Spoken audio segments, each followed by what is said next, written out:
Pernikahan yang terlihat sempurna, senyuman anak-anak lucu, dan postingan penuh cinta di media sosial. Tapi di balik foto-foto manis itu, tersembunyi sesuatu yang kelam. Pada suatu pagi di Colorado, seorang ibu muda dan anak perempuannya dinyatakan hilang. Tidak ada tanda-tanda kekerasan dan tidak ada bukti penculikan. Namun yang terjadi kemudian mengguncang dunia. Inilah kisah Shannon Watts, sebuah tragedi keluarga yang memperlihatkan betapa menakutkannya topeng kesempurnaan. Shannon Watts lahir pada 10 Januari 1984 di New Jersey. Ia dikenal sebagai pribadi yang ramah, ambisius, dan sangat mencintai keluarganya. Ia menikah dengan Christopher Watts pada tahun 2012 dan mereka tinggal di kota kecil Frederick, Colorado. Di media sosial, hidup mereka terlihat sempurna. Shannon aktif membagikan momen-momen manis bersama dua putri mereka, Bella dan Caliste. Ia juga bekerja sebagai brand promotor untuk produk kesehatan dan sering membuat video promosi yang menampilkan keluarganya. Namun di balik senyum dan kebahagiaan itu,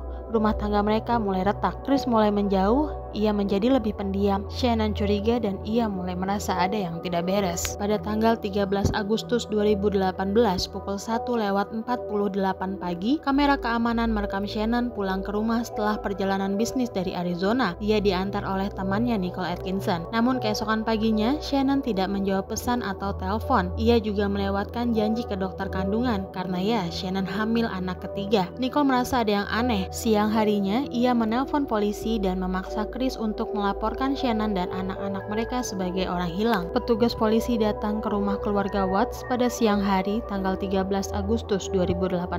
Chris tampak tenang, bahkan terlalu tenang. Ia mengizinkan petugas masuk memperlihatkan rumah dan menjelaskan bahwa Shannon pergi ke rumah teman atau mengajak anak-anaknya keluar. Namun banyak yang merasa janggal. Mobil Shannon masih ada di garasi, dompet, ponsel, dan sepatu favoritnya ada di dalam rumah. Nicole tahu persis Shannon tidak mungkin meninggalkan rumah tanpa benda-benda itu. Terlebih lagi, Shannon adalah tipe ibu yang sangat protektif terhadap anak-anaknya. Sementara itu, tetangga mereka memberikan akses kamera CCTV. Dalam rekaman itu, terlihat Chris memuat sesuatu ke dalam truknya pada pukul 5 pagi. Chris berdalih membawa perlengkapan kerja, tetapi cara ia membawa barang 3 kali bolak-balik dalam rumah terlihat mencurigakan. Pada hari-hari berikutnya, pencarian besar-besaran dilakukan. Media mulai meliput, Chris bahkan muncul dalam wawancara TV, menangis dan memohon Shannon kembali. Namun publik merasakan ada yang tidak beres. Emosinya datar dan tangisannya terlalu dipaksakan. Penyelidikan FBI dan kepolisian segera menggali lebih dalam. Mereka menemukan pesan-pesan Shannon kepada teman-temannya yang menunjukkan bahwa rumah tangganya sedang dalam masalah. Shannon curiga Chris berselingkuh dan kecurigaannya benar.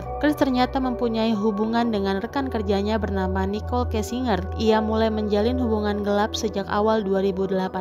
Nicole mengira Chris sudah dalam proses perceraian. Saat Chris diinterogasi lebih dalam, tekanan mulai terasa setelah beberapa hari menyangkal. Ia akhirnya mengaku bahwa ia telah membunuh Shannon, tapi bukan hanya itu. Chris mengatakan ia mencekik Shannon setelah bertengkar tentang perselingkuhannya. Ia kemudian membawa tubuh Shannon dan anak-anaknya, Bella dan Caliste, ke lokasi kerja di ladang minyak Anadarko tempat ia bekerja. Yang membuat kasus ini tragis dan mengerikan adalah pengakuan berikutnya. Chris membunuh anak-anaknya satu persatu. Ia memasukkan tubuh mereka ke dalam tangki minyak. Bella dan Caliste masih hidup saat mereka dimasukkan ke mobil. Mereka bertanya pada ayah mereka tentang apa yang terjadi kepada ibunya. Setelah membunuh mereka, Chris membuang jasad Shannon di area tak jauh dari tangki minyak, menguburnya secara dangkal. Pada November 2018, Chris Watts dijatuhi hukuman seumur hidup yang tanpa kemungkinan pembebasan bersyarat. Nicole Kessinger pun menghilang dari publik. Ia dikabarkan berganti identitas karena mendapat ancaman dan sorotan media. Ia mengklaim tidak tahu bahwa Chris masih bersama Shannon saat mereka menjalin hubungan. Hingga kini, kisah ini menjadi peringatan nyata tentang bahayanya menyembunyikan konflik dan bagaimana topeng media sosial bisa menutupi realitas kelam. Shannon, Bella, dan Caliste kini dikenang bukan hanya sebagai korban, tetapi sebagai pengingat bahwa kejahatan paling mengerikan bisa muncul dari orang terdekat.